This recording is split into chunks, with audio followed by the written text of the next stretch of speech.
дар 10 солаи охир дар доскаи шахматии рӯи замин боз як бозингари шӯҳратёр ва пурзур пайдо шудааст. Аниқтараш буду, аммо аз нав эҳё шуда истодааст. Ин империяи Туркия аст. Дар соли гузашта президент Раҷаб Таyyip Эрдоган ҷомеаи ҷаҳониро бо як изҳороти ошкорои худ шокӣ сохт. Ӯ гуфт, Туркия дар ҳама ҷо асар гузоштааст, аз давлатҳои Балкани Шимолӣ то шарқи Хитой. Хулосаи гап ба ягон нафар махфӣ нест, ки имрӯзҳо Туркия курс ба тарафи ҷамъоварӣ ва босозии империяи Усмониро гирифтааст. Ин империя дар замонҳои Иван Грозний бузургтарин державаи ҷаҳон буд ва барои мисоли оддӣ Амрико ва Русияи имрӯза ҳарду якҷоя баъд ба Туркияи он вақта баробар мешуд, ки зиёда аз 600 сол ҳукмронӣ карда буд. Аллакай имрӯзҳо қувва ва техникаҳои ҳарбиро Анкара дар шимоли Сирия мустаҳкам гузоштааст ва фаъолона дар минтақаҳои Ливия дар ҷангҳо иштирок мекунад. махсусан дар таърихи нави Туркияи имрӯза иштирокаш дар ҷангҳои Азарбайҷон ва Арманистон буд, ки ба тамоми ҷаҳон ба ҳамин баҳона нишон дод, ки Туркия ба чӣ корҳо қодир аст. Туркия аз тарафи Баку иштирок кард ва ғалабаро ба Азарбайҷон кафолат дод. Сабаби асосии ғалабаи Азарбайҷон ин буд, ки Анкара ба ӯ ҳавопаймоҳои бесарнишинро дода буд, ки Арманистон ин навгонии ҳарбии рақибашро ягон чизе надошт, ки ҷавоб диҳад. Ин гуфтаҳоро ҳатто коршиносони ҳарбӣ ва ҷангӣ мегӯянд, ки ғалабаро бесарнишинҳои Байрактар Т2 ба озариҳо кафолат дод. Бояд ба диққати шумо расонем, ки Байрактар ин яке аз камтарин ва ночизтарин техникаи ҳарбии Туркия мебошад. Яъне боз дорои дигар силоҳу лавозимоти ҷангӣ дар дунёи муосир мебошад, ки ҳатто бо Россия метавонад мусобиқа кунад. Агар касе надонад, ин корро дар солҳои 2020 Туркия хуб нишон дода буд, ки ҳатто хабарнигорони русӣ метарсиданд озодона аз рафти ҷанг дар заминҳои Сирияи шимолӣ хабар диҳанд, ба хотире ки ҳаворо Туркия зери назорат дошт. Дар ин видео мо дар бораи 7 таҳияи силоҳҳои охирини ин кишвар суҳбат хоҳем кард, ки бо ёрии он туркон ният доранд давлатро ба бузургии пештарааш баргардонанд. Маълум мешавад, ки Анкара на танҳо беҳтарин самолетҳо, дронҳои хуб дар ҷаҳон дорад, балки танкҳое ҳам дорад, ки аз Абрамсҳои пуртаъсир ва пулмётҳои парвозкунанда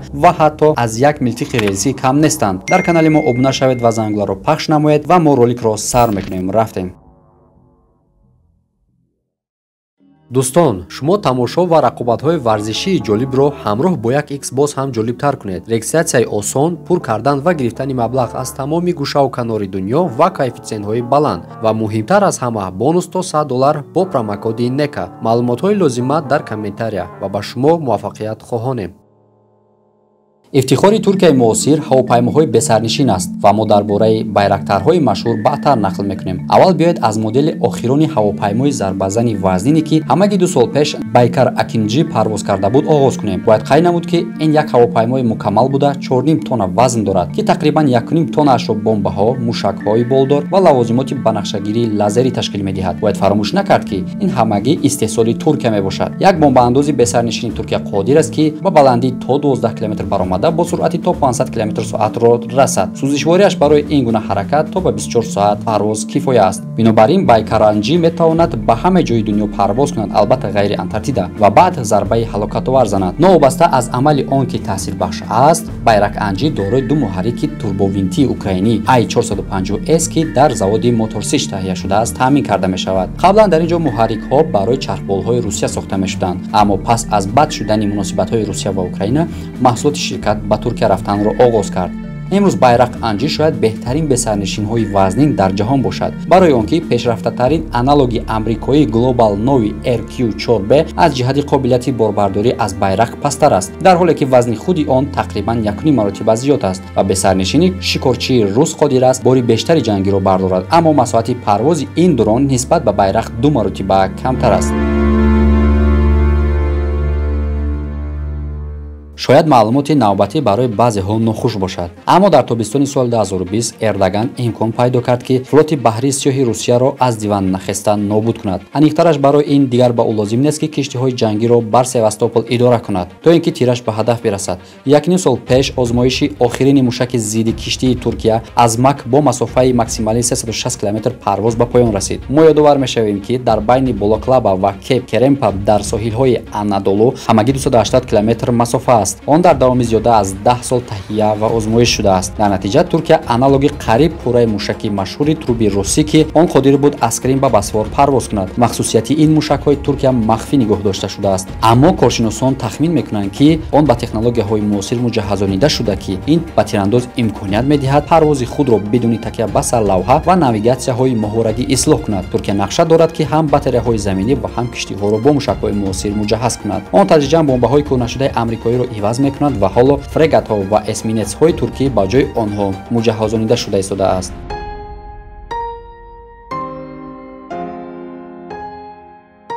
як давлати абарқудрат яъне сердержава бетанги худ будан метавонад. дар Туркия инро хеле пештар фаҳмида буданд ва дар охири солҳои 2000 онҳо тасмим гирифтанд ки як мошини вазнинро таҳия кунанд ва талошҳо дар ин самт дар замони ширкат дар ҷанги Сурия ки палангҳои олмонӣ истифода мешуданд шиддат гирифтанд. дар шароити муҳорибаҳои ҳақиқӣ танкҳои олмонӣ гурӯҳ оташ мегирифтанд ва месӯхтанд ва танкчиёни турк онҳоро нафратангезона коғазӣ меномиданд. дар посух Эрдоган амр дод ки рушди танки худаш бо номи Алтайро аз рӯи хусусиятҳои муқоисашаванда бо намунаи Абрамс ё Т-90 суръат бахшад. то охири соли 2020 талошҳо натиҷа доданд. Туркия 4 нухсаи аввалини танкҳои вазнини Алтайро сохт ки бо муҳаррики иқтидори 1500 қувваи асп, тӯпи 120 мм, ду пулмиёт, аз ҷумла як тапончаи зидди ҳавоӣ ва албатта муҳофизати динамикӣ муҷаҳҳазонида шуда буд. ҳамин тариқ хусусиятҳои танки Туркия тақрибан бо иҷрои мошинҳои дар қатори давлатҳои абарқудрат мувофиқат мекунад. оре, Алтай аз беҳтарин намунаҳо пеш намеравад, вале онҳо танҳо бо онҳо мувофиқат мекунад.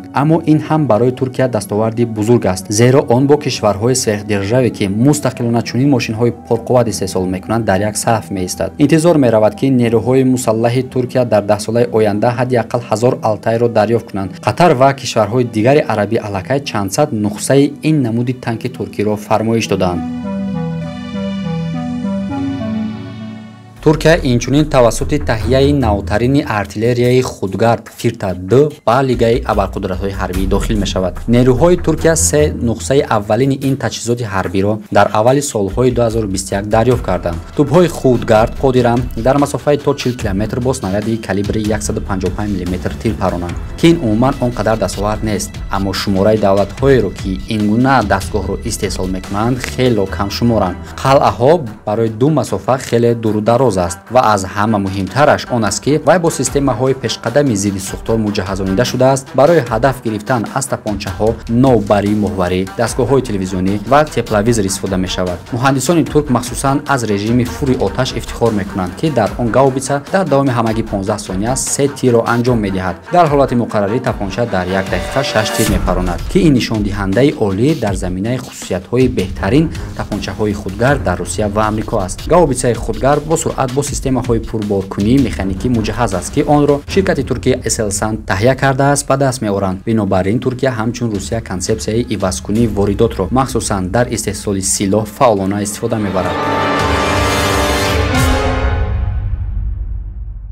комплекси ҳарбии саноатии Туркия бо ҳавопаймоҳои бесарнишини Т-2 Байрактар ифтихор дорад. онҳоро дар қатори силоҳҳои навтарини Туркия номбар кардан номумкин аст, зеро дронҳо дар тӯли 7 соли охир истеҳсол карда мешаванд, аммо онҳо бениҳоят муассиранд. бинобар андозаи хурди Байрактар он на ҳама вақт қодир аст ки дар системаҳои дифоии ҳавоии кӯтоҳпарвози беҳтарини ҷаҳонӣ ба монанди Panzer S1 муайян шавад. мутаассифона барои комплекси ҳарбии саноати Русия ки ҷанҷоли ба қариби гузашта дар Қарабохи ба амал омада маҳз ҳаминро равшан нишон дод. дар натиҷа артиши Арманистон дар муқобили зарбаҳои Байрактар беҳимоя монд ки яке аз омилҳои асосии пирӯзии Озарбойҷон гардид. вазни парвозии ин ҳавопаймои бесарнишин 650 кг аст ки 150 тоаш ба ракетаҳо рост меояд. суръати максималии Байрактар 220 км ва радиуси идоракунӣ бо як истгоҳи заминӣ ҳамагӣ 150 км аст. чунин ба назар мерасад ки хусусиятҳои хело хоксорона дорад, аммо эҳтимолан муҳандисони турк тавонистанд ки маънои тиллоӣ байни қудрат ва пинҳониро пайдо кунанд. он ба Байрактар имконият медиҳад ки аз системаҳои дифоии ҳавоӣ канорагирӣ кунанд ва ҳамзамон ба душман зарбаҳои мушакӣ ва бомбаҳои хеле ҷадид зананд.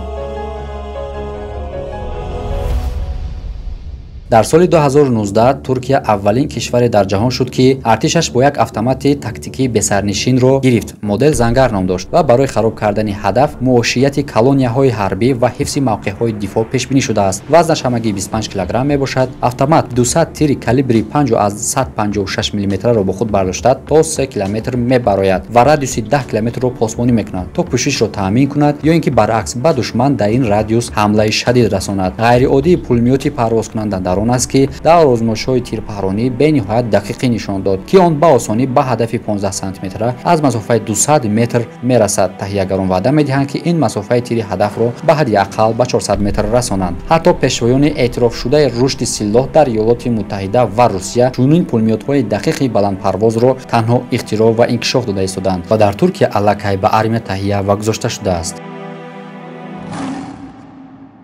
ва ниҳоят ҳеҷ як абарқудрат бидуни навъҳои умедбахши аслиҳа кор карда наметавонад. Туркияи нави Усмонӣ барои мувофиқ ба ин мақом сохта мешавад. Сухан дар бораи тапончаҳои электромагнитӣ меравад. 1 сол пеш Туркия як силоҳи прототипи Гаусро бо муваффақият озмоиш кард, ки сохи 209 блоки 2 аст. Тапончаи релси туркӣ калибри 35 мм ва як нерӯгоҳи барқии иқтидори 10 мегаҷоул, снарядҳои 1 килограмма, ки дар масофаи то 50 километр парвоз мекунад, партоб мекунад. Озмоиши расонаҳои туркӣ Реган бо муваффақият гузашт ва бар асоси натоиҷи онҳо он такмил хоҳад шуд. То ба дирӯз тапончаи Гаусро танҳо аз ҷониби се кишвари абарқудрат Иёлоти Муттаҳида, Русия ва Чин таҳия шудаанд. ва кӣ медонад, ки шояд ин таҳияи ин силоҳи ҷангҳои истораӣ ки ниҳоят Туркиро ба лигаи бузургтарин давлатҳои абарқудрат яъне сехт держава ворид кунад.